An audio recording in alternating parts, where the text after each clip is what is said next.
தண்டராம்பட்டு கிழக்கு ஒன்றிய தமிழக வெற்றிக் கழகம் சார்பில் தண்ணீர் பந்தல் திறப்பு. தமிழகமெங்கும் தற்பொழுது வெயிலின் தாக்கம் அதிகரித்து வரும் நிலையில் தமிழக வெற்றிக் கழக தலைவர் விஜய் அவர்கள் தாவேக்க சார்பில் தமிழகமெங்கும் தண்ணீர் பந்தல் திறந்து பொதுமக்களின் தாகத்தை தணிக்க வேண்டும் என்று ஆணையிட்டார். அவரின் ஆணைக்கிணங்க தமிழக வெற்றிக் கழகத்தின் மாநில பொதுச் செயலாளர் புஸ்ஸி ஆனந்த் அவர்களின் அறிவுறுத்தலின்படி தண்ணீர் பந்தல்கள் திறக்கப்பட்டு வருகின்றன. அதன் ஒரு பகுதியாக திருவண்ணாமலை மாவட்டம் தண்டராம்பட்டு கிழக்கு ஒன்றியம் வானாபுரம் ஊராட்சியில் அமைக்கப்பட்ட தண்ணீர் பந்தலை திருவண்ணாமலை தெற்கு மாவட்ட செயலாளர் பாரதிதாசன் சிறப்பு அழைப்பாளராக கலந்து கொண்டு திறந்து வைத்தார்.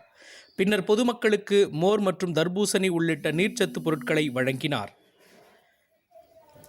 இந்த நிகழ்ச்சியில் மாவட்ட இணை செயலாளர் கலைச்செல்வன், தண்டராம்பட்டு கிழக்கு ஒன்றிய செயலாளர் ரகோத் கிரண், ஒன்றிய செயற்குழு உறுப்பினர் பவன்குமார், ஒன்றிய தகவல் தொழில்நுட்ப அணி சுரேஷ், ராஜேஷ், வானாபுரம் கிளை செயலாளர் கிருஷ்ணன், திருநாவுக்கரசு, கொட்டையூர் கிளை செயலாளர் அழகேசன் மற்றும் ஏராளமான நிர்வாகிகள், தொண்டர்கள், பொதுமக்கள் கலந்து கொண்டனர்.